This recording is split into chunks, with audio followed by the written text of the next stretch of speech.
Welcome students.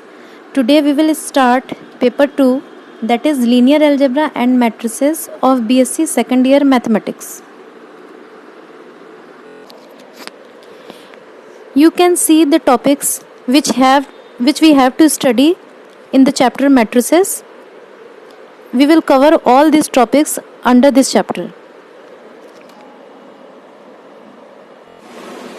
जय हिंद बच्चों, आज हम लोग बीएससी सेकेंड ईयर का जो हमारा मैट्रिसेस टॉपिक है इसको स्टार्ट करेंगे। ठीक, लिनियर अलजेब्रा एंड मैट्रिसेस जो हमारा सेकेंड पेपर है उसमें मैट्रिसेस टॉपिक जो है उसको आज हम लोग डिस्कस करेंगे। तो मैट्रिसेस स्टार्ट करने से पहले ये टॉपिक हम लोग क्या करेंगे, जो इंटरमीडिएट में मैट्रिसेस के बारे में हम लोगों ने पढ़ा है थोड़ा सा उसे कुछ रिकॉल कर लेते हैं, क्योंकि वो इंटरमीडिएट की चीजें आगे हमें यूज करनी है ये जब टॉपिक पढ़ेंगे उसमें। ठीक, तो सबसे पहले कि मैट्रिक्स होता क्या है, हम लोग बेसिक आइडिया लेके चलेंगे इंटरमीडिएट में जो भी पढ़ा है। तो मैट्रिक्स क्या होता है, मैट्रिक्स अरेंजमेंट ऑफ नंबर्स। हमारे पास कुछ नंबर्स होते हैं, कलेक्शन ऑफ नंबर्स होता है, उसे क्या करते हैं हम अरेंज कर देते हैं रेक्टेंगुलर एरे में in the form of rose and columns. हमारे पास कुछ कलेक्शन होता है नंबर्स का, उसको जब हम क्या करते हैं एक रेक्टेंगुलर एरे में रोज और कॉलम्स में अरेंज कर देते हैं उन एलिमेंट्स को, तो ये जो हमारा बनता है ये होता है मैट्रिक्स। ठीक, जैसे मान लीजिए हमारे पास ये एक मैट्रिक्स हम लिख सकते हैं 1 2 3 4 5 6 7 8 9 0 1 0। ठीक है, हमारे पास कुछ नंबर्स थे 1 2 3 4 5 6 7 8 9 0 1 0। इनको हमने क्या किया है रोज और कॉलम्स के फॉर्म में अरेंज कर दिया रेक्टेंगुलर एरे में, इसी को कहते हैं मैट्रिक्स। मैट्रिक्स का एक जो जनरल रिप्रेजेंटेशन है जो इंटरमीडिएट में आप लोगों ने पढ़ा होगा वो कुछ इस तरह से हम लोग लिखते हैं A11 A12 A13 A1n A21 A22 A23 A2n AM1 AM2 AMN। तो ये क्या है, हमारे पास अगर m इंटू n कितने एलिमेंट्स कितने नंबर्स हैं, कितने नंबर्स का कलेक्शन है m इंटू n, तो क्या करते हैं हम इसको रेक्टेंगुलर एरे में m रोज, पहला रो दूसरा रो और ये लास्ट हो गया nth रो, और n columns, first column second column third column n column, इस तरह इस फॉर्म में जब हम इस रेक्टेंगुलर एरे में अरेंज कर देते हैं नंबर्स को, तो ये हमारा जनरल रोटेशन होता है मैट्रिक्स का।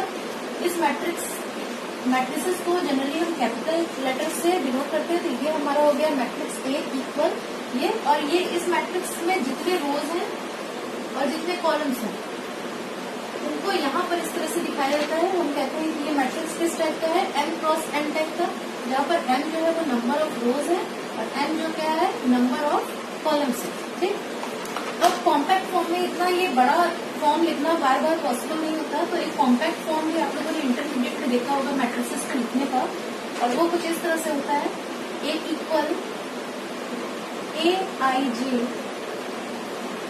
ये हमारा m क्रॉस n मैट्रिक्स है, जहाँ पर I जो है वो नंबर ऑफ रोज दिखा रहा है।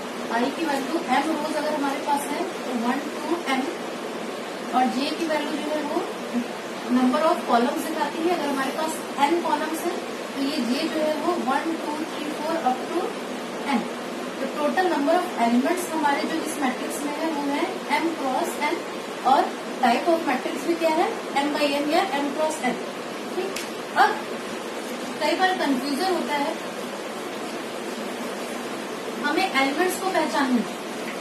ठीक, जैसे अगर हमारे पास लिखा हुआ है A46, ठीक, तो A46 जब लिखते हैं हम किसी एलिमेंट को रिप्रेजेंट करते हैं किसी मैट्रिक्स के, तो ये जो यहाँ पर फर्स्ट सबस्क्रिप्ट होता है ये हमारा दिखाता है रो के नंबर कि वो एलिमेंट किस रो में, और ये जो सेकंड सबस्क्रिप्ट होता है ये हमें कॉलम का नंबर बताता है। ठीक, तो A46 अगर लिखा है तो इसका मतलब वो एलिमेंट जो फोर्थ रो में है और सिक्स्थ कॉलम में। ठीक, तो इससे हमें एलिमेंट आसानी से हम पता लगा सकते हैं कि हम किस एलिमेंट की बात कर रहे हैं। ये तो हो गया मैट्रिक्स का नोटेशन, शॉर्ट फॉर्म में जो हम लोग लिखते हैं।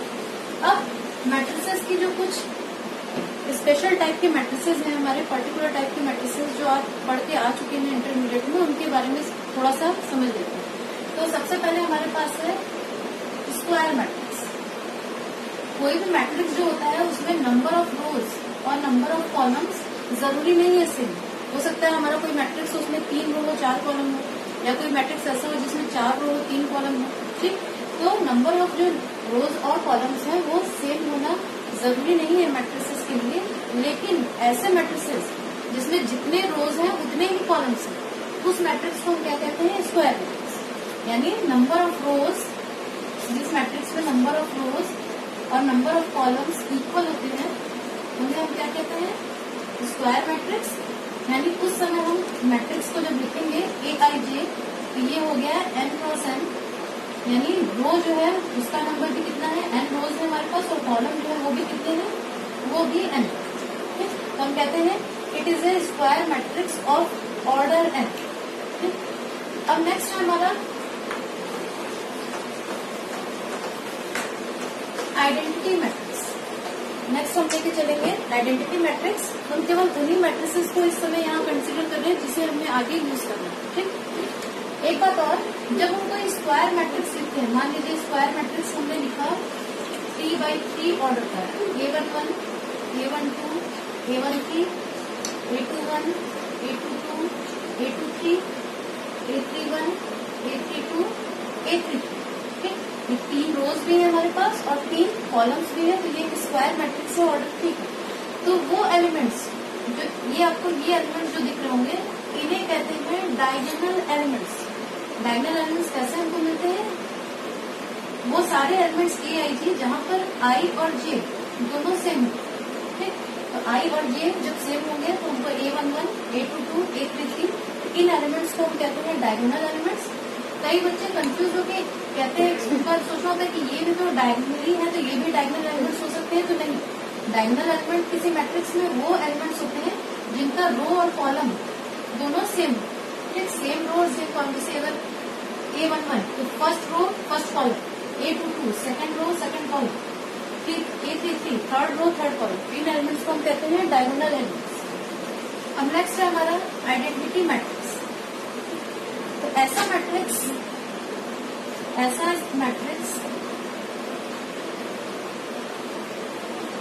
ऐसा स्क्वायर मैट्रिक्स जिसके डायगोनल एलिमेंट जो है वो क्या हो? वो 1 1 1 हो और बाकी सारे एलिमेंट्स 0 हो। ठीक, ऐसा स्क्वायर मैट्रिक्स जिसके डायगोनल एलिमेंट्स 1 1 1 और उसके अलावा बाकी सारे एलिमेंट जो है वो 0 हो, उसे हम कहते हैं डायगोनल मैट्रिक्स या यूनिट मैट्रिक्स। ठीक, तो जो डायगोनल मैट्रिक्स, इसके बाद हमारा आता है नल मैट्रिक्स या जीरो मैट्रिक्स।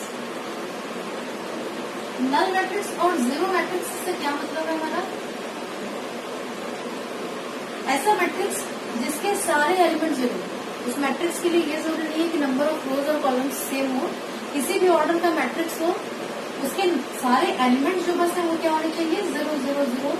सारे एलिमेंट एंट्रीज 0 होनी चाहिए। जैसे यहाँ पर हमको दिख रहा है 2 रो है, ठीक, और 3 कॉलम्स। ये जीरो मैट्रिक्स है ऑफ ऑर्डर 2/3। इसके बाद नेक्स्ट हम आते हैं, अब हम आते हैं transpose of a matrix. Transpose of a matrix भी आप लोगों ने इंटरमीडिएट में पढ़ा है, इसे देख लेते हैं एक बार। अगर हमारे पास कोई मैट्रिक्स है A जिसमें m रोज और n कॉलम्स हैं, और हम क्या करते हैं, इसके रोज और कॉलम्स को आपस में इंटरचेंज कर देते हैं। जो रोज है उनको कॉलम्स में बदल दिया और कॉलम्स को रोज में। तो उस समय क्या होगा? हमें एक मैट्रिक्स मिलेगा जो क्या होगा? n/n ऑर्डर का होगा। ठीक, उस समय हमें एक मैट्रिक्स मिलेगा जो m/n ऑर्डर का होगा, और हम उस समय क्या लिख सकते हैं? A transpose equal BJI n/n। तो रोज और कॉलम्स को जब हम चेंज करेंगे तो जो हमें उस समय एक नया मैट्रिक्स मिलेगा n/n ऑर्डर का, उसे हम कहते हैं ट्रांसपोज ऑफ मैट्रिक्स A, और वो कुछ इस तरह से हम डिनोट करते हैं। ठीक, एग्जाम्पल लेके देखते हैं। मान लीजिए हमारे पास कोई मैट्रिक्स है 1 2 3 4 5 6 7 8 9 0 1 0, ये हमारे पास 1 2 3 4 4 रोज और 3 कॉलम्स है, ठीक। 4/3 ऑर्डर का है। जब हम ट्रांसपोज करते हैं इसका तो क्या करते हैं, रोज और कॉलम्स को आपस में चेंज कर देते हैं, यानी ये जो हमारा रो था अब ये कॉलम बन जाएगा, ये जो रो था ये कॉलम बन गया, ये वाला रो भी कॉलम बन गया और ये वाला रो भी है जो कॉलम बन गया। देखेंगे हम ये मैट्रिक्स का टाइप जो है वो भी चेंज करता है। अभी ये 4/3 का अभी हो जाएगा 3/3, ठीक। देखेंगे 3 रोज और 4 कॉलम। तो ये जो नया मैट्रिक्स हमें मिला है इस मैट्रिक्स की हेल्प से उसे कहते हैं ट्रांसपोज ऑफ मैट्रिक्स ए, ठीक। ट्रांसपोज ऑफ मैट्रिसेस समझने के बाद अब हम आते हैं कुछ थ्योरम्स पे जो ट्रांसपोज के ऊपर बेस्ड है, ठीक। तो हमारे पास क्या है, दो मैट्रिसेस अगर है ए और बी, दो मैट्रिसेस है ए और बी, और ए डैश अगर ए ट्रांसपोज को और बी डैश अगर बी ट्रांसपोज को रिप्रेजेंट करता है, तो उस समय क्या है कि अगर हम मैट्रिक्स ए के ट्रांसपोज का ट्रांसपोज लेते हैं तो हमें वापस मैट्रिक्स ए मिलता है। अगर हमारे पास कोई मैट्रिक्स ए है, ठीक, और हमने इसको एक बार ट्रांसपोज किया यानी रोज को कॉलम्स में चेंज किया और फिर से ट्रांसपोज लिया, तो क्या होगा, फाइनली हमें वही मैट्रिक्स मिलेगा जिससे हमने स्टार्ट किया, ठीक। इस चीज को चेक करने के लिए आप क्या कर सकते हैं, कोई एक मैट्रिक्स ले लीजिए, मान लीजिए ये हमने मैट्रिक्स लिया और इसको 2 बार ट्रांसपोज करके आप देख सकते हैं कि हमें यही मैट्रिक्स वापस मिलेगा। जैसे ए ट्रांसपोज, रोज को कॉलम्स में चेंज किया 1 2 3 4 5 6।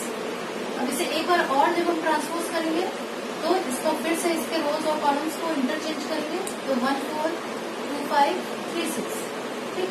तो हम देखते हैं कि हमें वही मैट्रिक्स वापस मिल रहा है, यानी A transpose transpose equal A. Second जो दिख रहा होगा वो है कि कोई दो मैट्रिसेस अगर हमारे पास है ए और बी, और अगर हम उन्हें ऐड करके उसके बाद ट्रांसपोज लेते हैं, अब दो मैट्रिसेस अगर ऐड हो रही है तो पता है हमें कि कब दो मैट्रिसेस ऐड होती है, जब वो सेम टाइप की है। ये नहीं कि एक मैट्रिक्स 2/3 का है दूसरा 3/4 का है तो ऐड हो जाएगा, दोनों 2/3 साइज के होने चाहिए, ठीक। तो अगर ए और बी कोई ऐसे दो मैट्रिसेस हैं जो दोनों सेम टाइप की है, ये भी m/n है ये भी m/n है, तो इसको हम ऐड कर सकते हैं। और ऐड करने के बाद अगर हम ट्रांसपोज लेंगे उस नए मैट्रिक्स का तो वो सेम वही होगा जो हमें इस तरह से मिलेगा, यानी ए का पहले ट्रांसपोज दिया फिर बी का ट्रांसपोज दिया और दोनों को ऐड किया, इस तरह से जो मैट्रिक्स मिलेगा और इस तरह से जो मैट्रिक्स मिलेगा दोनों सेम होगा। इसके लिए भी आप एक एग्जाम्पल लेकर ट्राई कर सकते हैं। जैसे ये ए हम लोगों ने लिया 1 2 3 4 5 6, बी हम लोग ले लेते हैं 6 7 8 1 1 1, दोनों का टाइप सेम है, ये भी 2/3 मैट्रिक्स है ये भी 2/3 मैट्रिक्स है, ठीक। पहले a प्लस बी करते हैं, a प्लस बी जब हम करेंगे तो करस्पॉन्डिंग एलिमेंट्स ऐड हो जाएंगे, 1 + 6 यानी 7 7 + 2 यानी 9 8 + 3 यानी 11 1 + 4 यानी 5 5 + 1 6 6 + 1 7। अब क्या करते हैं, इस a प्लस बी का ट्रांसपोज लेते हैं, तो ट्रांसपोज लेंगे तो हमें पता है रोज और कॉलम्स चेंज हो जाएंगे आपस में, 7 9 11 5 6 7, ठीक, ये हो गया। अब ये पार्ट चेक करते हैं, A transpose plus B transpose. A transpose जब हम निकालते हैं यहाँ से, ए ट्रांसपोज दिख रहा होगा, ए ट्रांसपोज की वैल्यू आएगी 1 2 3 4 5 6, और बी ट्रांसपोज जब हम निकालेंगे उसकी वैल्यू आएगी, इस वाले मैट्रिक्स से 6 1 7 1 6 7 8 6 7 8 1 1 1, ठीक, ये वैल्यू आई। अब दोनों को ऐड करते हैं, इन दोनों को ऐड करते हैं, A transpose plus B transpose, तो 6 + 1 7 4 + 1 5,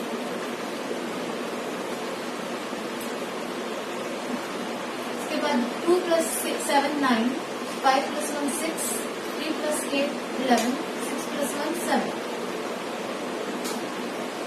देखिए ये और ये वैल्यू दोनों सेम है, यानी ये थ्योरम आपको समझ में आ गया होगा कि ये थ्योरम क्या कहना चाहता है। इसी तरह थर्ड हमारा जो है थ्योरम वो क्या कहता है कि ए कोई भी कॉम्प्लेक्स नंबर हो उसको जब हम किसी मैट्रिक्स ए में मल्टीप्लाई करते हैं और उसके बाद ट्रांसपोज लेते हैं तो वो वैल्यू सेम होती है जब ए को ए ट्रांसपोज में मल्टीप्लाई करें। इसको भी आप लोग खुद से चेक कर सकते हैं कि कोई वैल्यू ले लीजिए, आई ले लीजिए, कॉम्प्लेक्स नंबर है तो सारे रियल नंबर जो कॉम्प्लेक्स होते हैं तो आई या 2 दोनों केसेस में आप लेकर चेक कर सकते हैं। और ए कोई मैट्रिक्स ले लीजिए 1 2 3 4, ठीक, एक बार ए इंटू ए करके ट्रांसपोज निकालिए और एक बार ए इंटू ए ट्रांसपोज, दोनों आप चेक करेंगे तो देखेंगे आपको सेम वैल्यू मिलेगी। जो फोर्थ वाला हमारा है उसे reversal law of multiplication of matrices भी कहते हैं।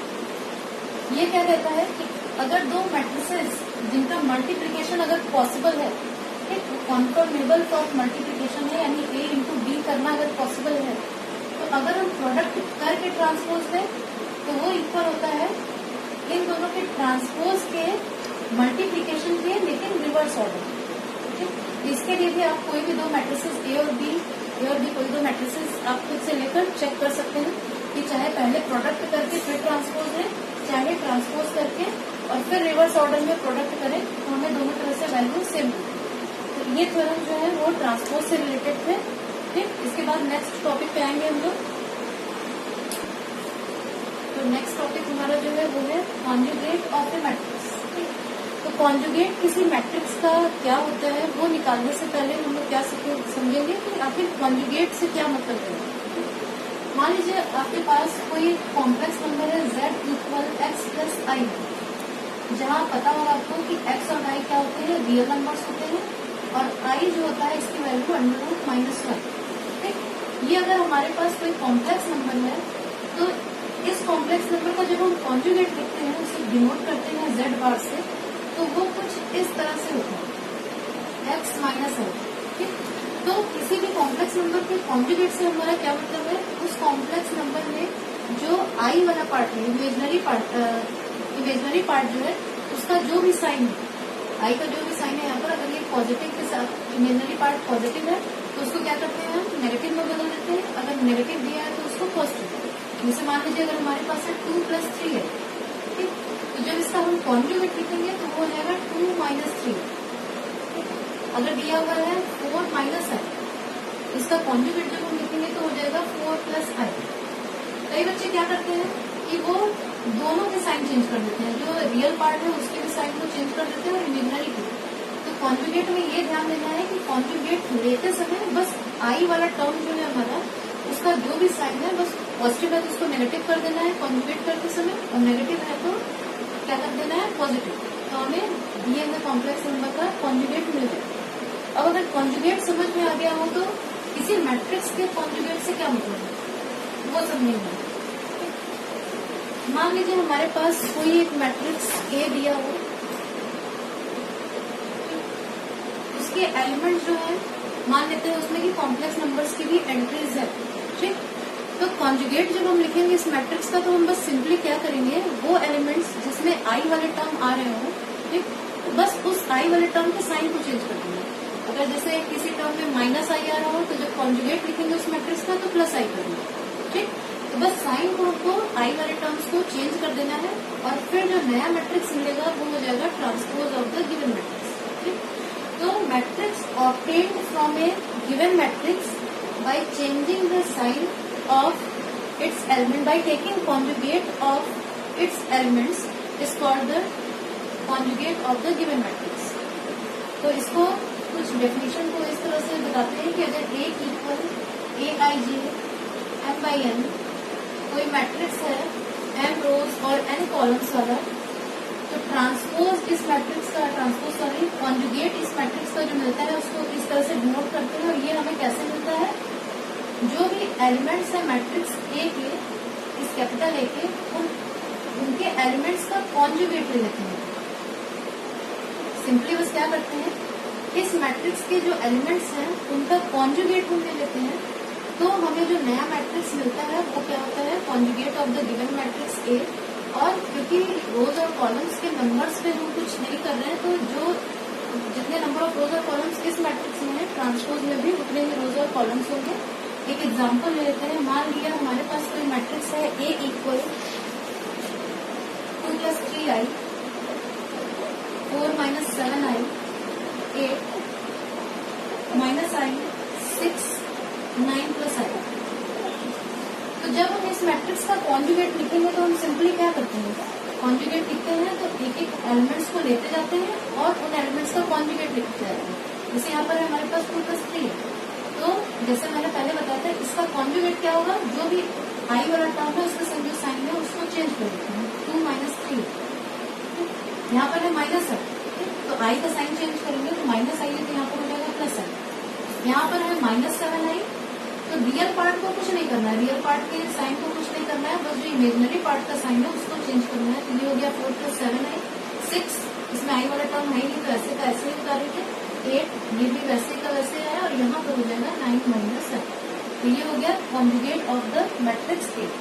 ठीक, ये भी 2/3 ऑर्डर का था, ये भी 2/3 ऑर्डर का। अब जैसे हम लोगों ने ट्रांसपोज ऑफ ए मैट्रिक्स के कुछ थ्योरम्स देखे थे, सेम वैसे ही कुछ थ्योरम्स हमारे पास है कॉन्जुगेट ऑफ ए मैट्रिक्स के।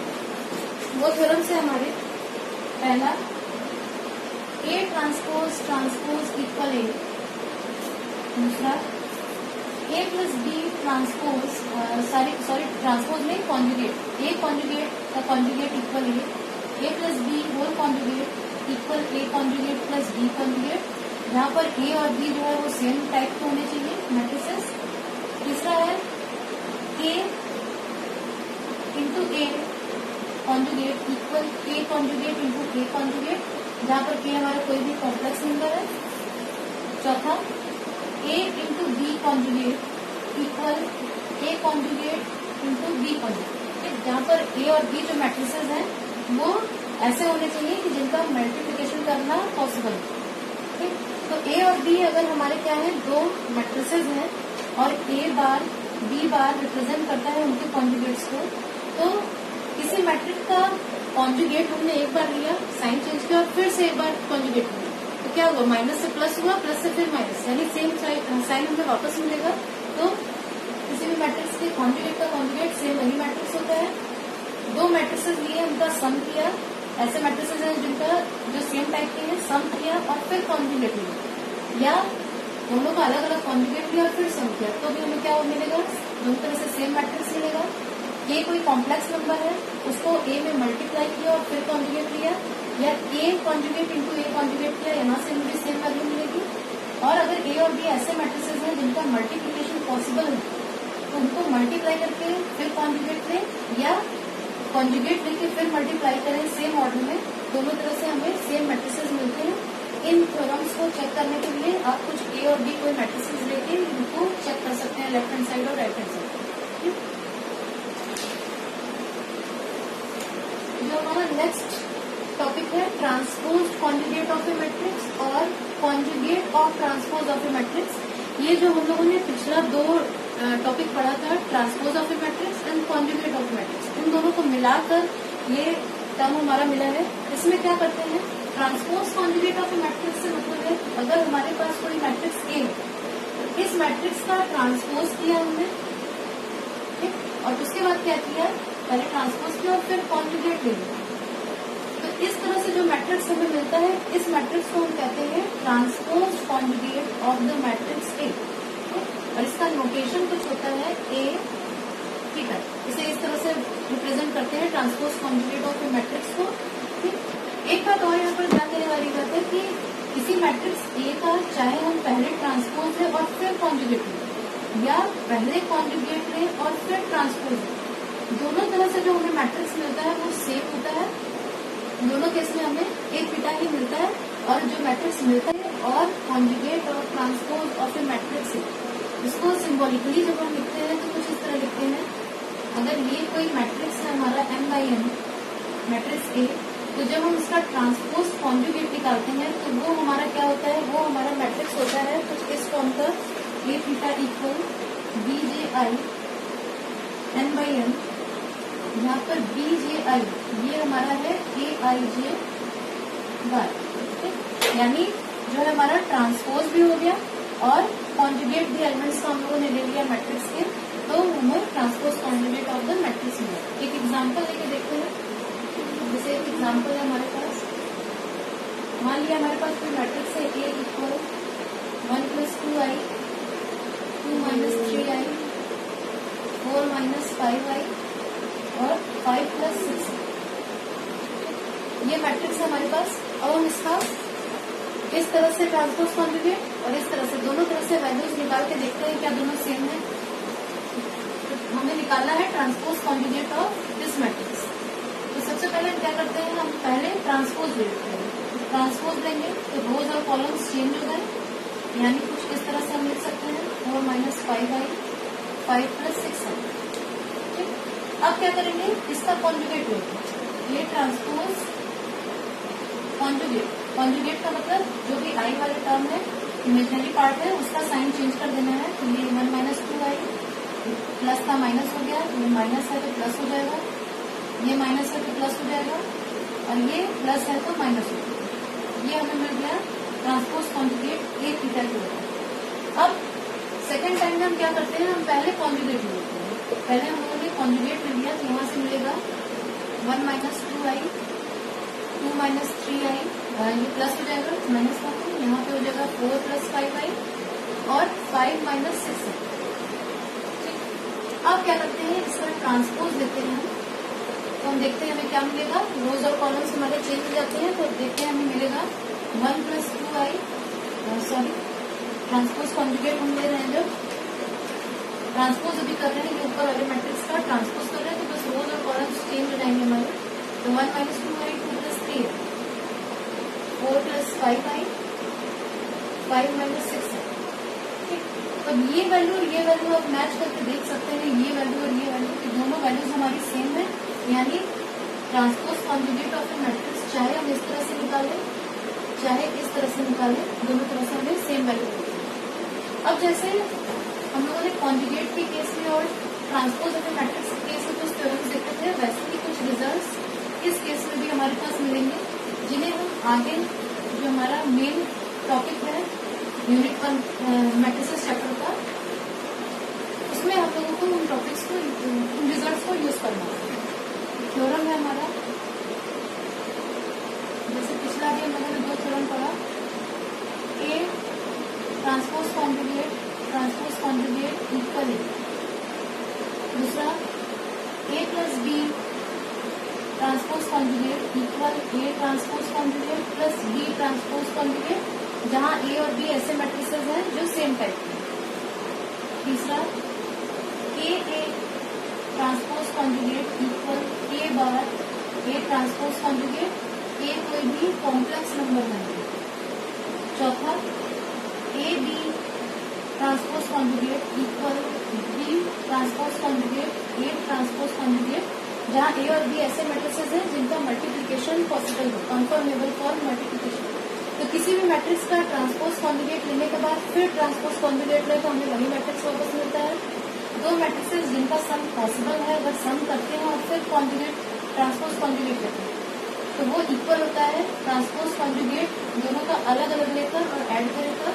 और इसी तरह ए कोई कॉम्प्लेक्स नंबर है तो ये कंडीशन हमारा होल्ड करता है, और रिवर्सल रूल ट्रांसपोज कॉन्जुगेट के लिए भी चलता है, प्रोडक्ट के लिए, और वो ये है। इनको भी आप कुछ मैट्रिसेस देके चेक कर सकते हैं। मेन हमें ये रिजल्ट जो आगे के टॉपिक्स हमारे सिलेबस के मेन टॉपिक्स हैं उनको उनमें यूज करना है, इसलिए ये सब बस एक बार रिकॉल कराया गया, एक बेसिक आइडिया दिया गया उन चीजों का जो इंटरमीडिएट में हम लोग पढ़ चुके हैं और आगे यूज करना है। ठीक, आज के लेक्चर तक इतना ही।